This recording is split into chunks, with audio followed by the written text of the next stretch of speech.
Rock 08 back in our video. This time around, 1997 year in review continues with nWo Sold Out. That's right. It's not a WCW promoted show. It's an nWo promoted show. Why? Because they can do so.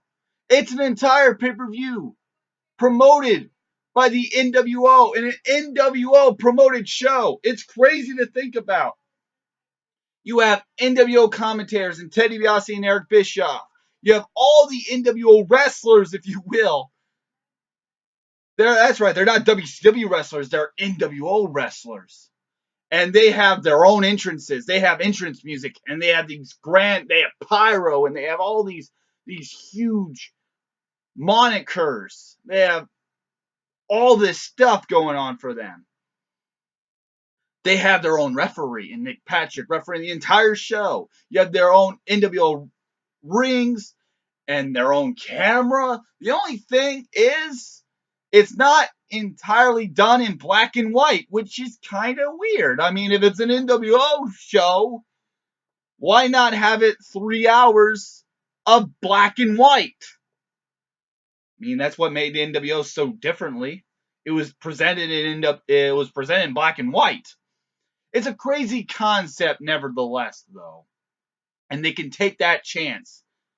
But it's a weird concept. It's like if WWE canceled TLC 13 and made The Authority have its own pay-per-view. And it's The Authority presents The Revenge of Stephanie McMahon's Big Lady Bowels.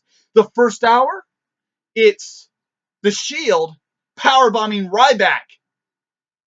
For an entire hour. They just powerbomb Ryback an entire hour.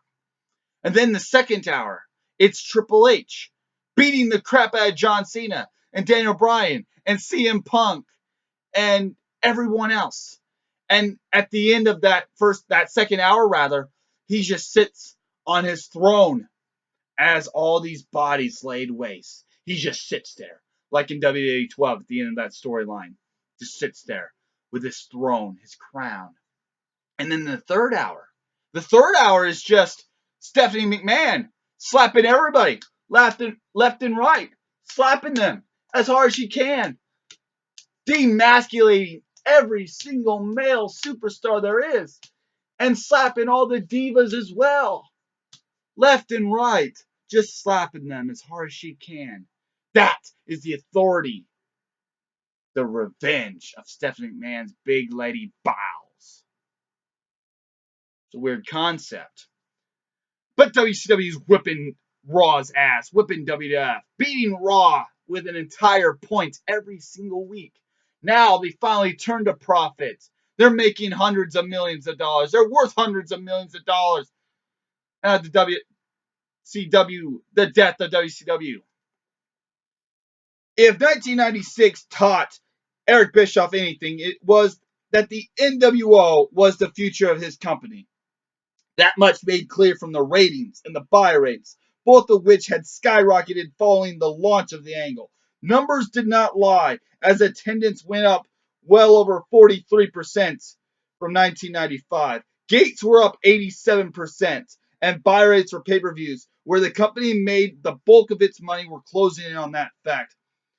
In fact, the very first Nitro of 1997 drew 10,000 paid, a brand new record, and this came a week before the Chicago show shattered that number with over 17,000 fans paying in a whopping $189,206.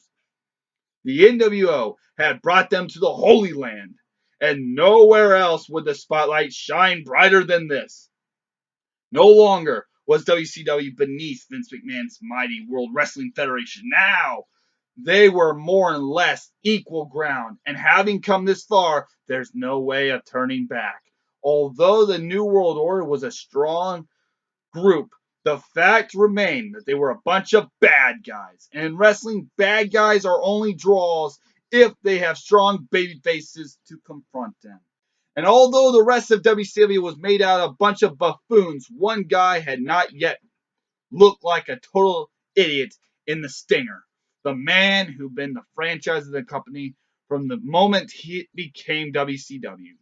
Sting was viewed by fans as the one guy within WCW who could conveniently compete and defeat these invaders. To Bischoff's credit, he knew that in order to maximize revenue from the inevitable battle between Sting and Hogan, this could be no ordinary feud. The plan was to make this one of the slowest building feuds, a long drawn out affair lasting 15 months.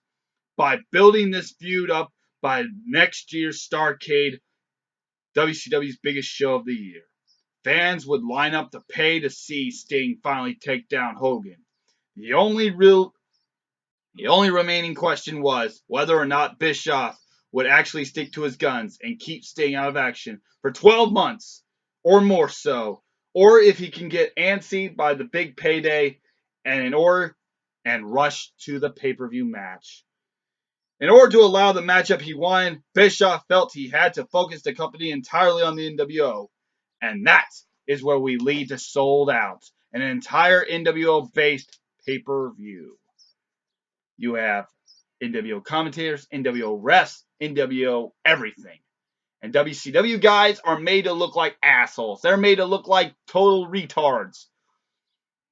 They sit in the background. They sit in the stands. They don't have their own entrances. They don't get music.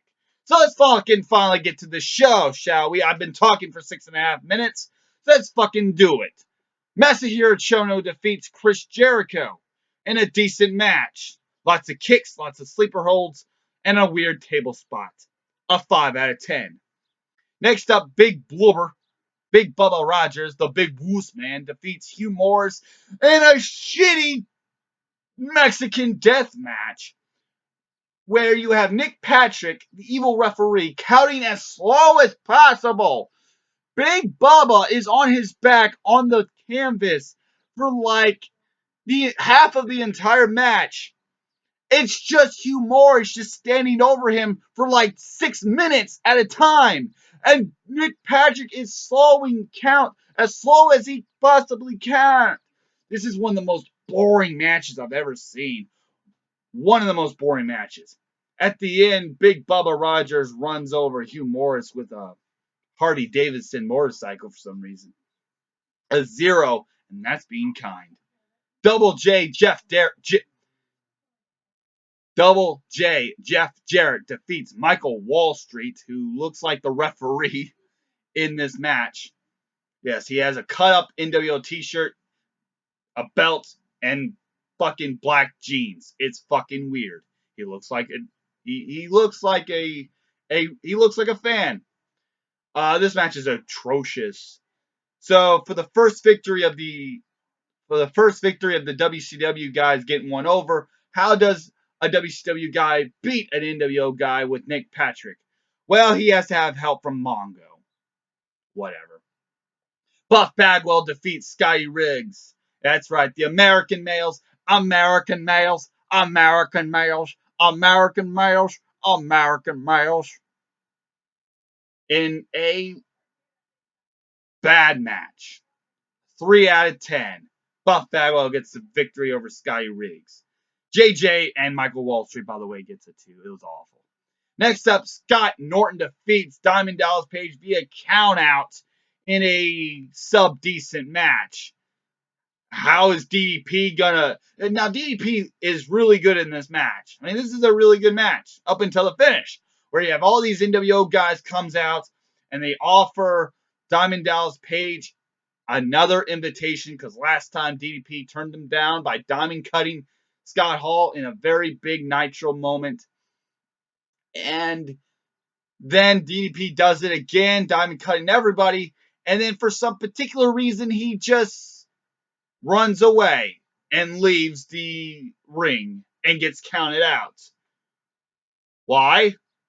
I don't know why. Why didn't he just pin him and force Nick Patrick to count to 3? Norton wins by that way, a 4.5 out of 10, a dumb way to end a match. The Steiner brothers defeat the Outsiders, and I say defeat, for the World Tag Team Championships. That's right. How did they defeat them. Why am I using quotation marks? Well, because Nick Patrick gets taken out of the match, and then in comes fucking Randy Anderson from the fucking crowd. He just jumps over the barricade without even a referee shirt on, and he counts to 3. Well, that's not gonna stand. So all these guys have to win. By the way, WCW only wins 1, 2, 3 matches in this 9-card show. 3 matches, and all of those 3 matches are because of very bad circumstances. I said circumcised. Circumstances. The Stars defeat the Outsiders in a pretty good match, even though it ended shitty. But I take it, whatever. It's the NWO show. The Steiners win the Tag Team Championships. A 6. A good match. Eddie Guerrero, who gets called a Mexican jumping bean in his entrance, defeats 6 in a great ladder match. A great ladder match, and captures the United States Championship. Now, they get to the top of the ladder, and they both grab to the title, and then they have this tug of war. And they have a much better tug of war than Brock Lesnar and Roman Reigns did. So they have this tug of war, and then the belt falls.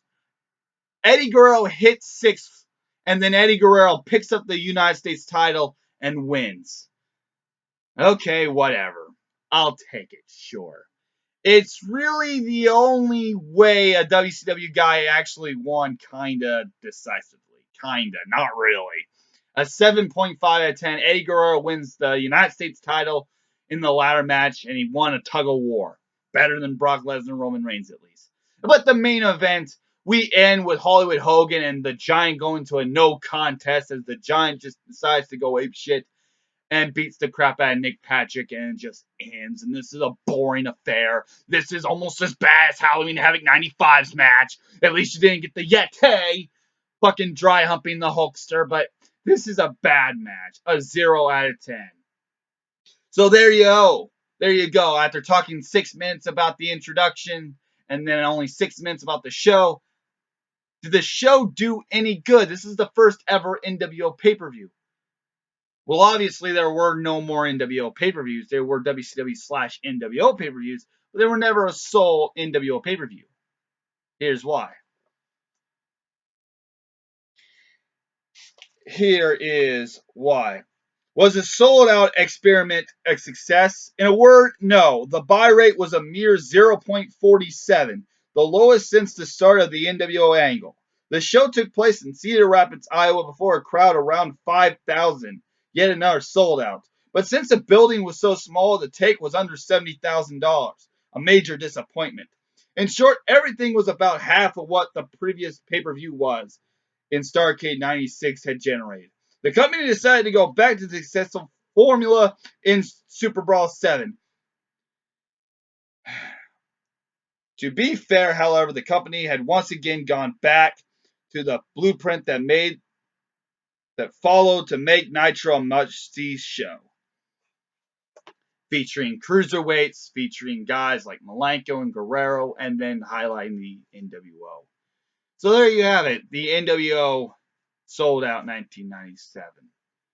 A drastic disappointing of a show, and WCW is not off to a good start. However, 1997 would be an incredible year for WCW, the most successful year in WCW's lifespan.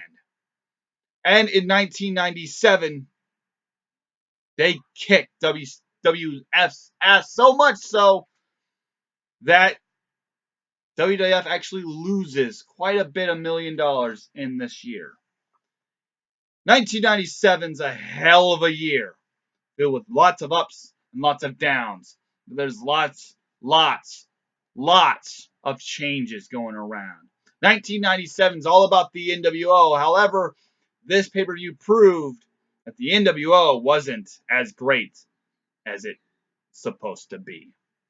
I am Daniel Rock 08, and next time around I talk about WWF In Your House Final 4. And for WCW, it will be Super Brawl 7. Catch you next time. Overall, Sold Out gets a 3.6 out of 10. Goodbye.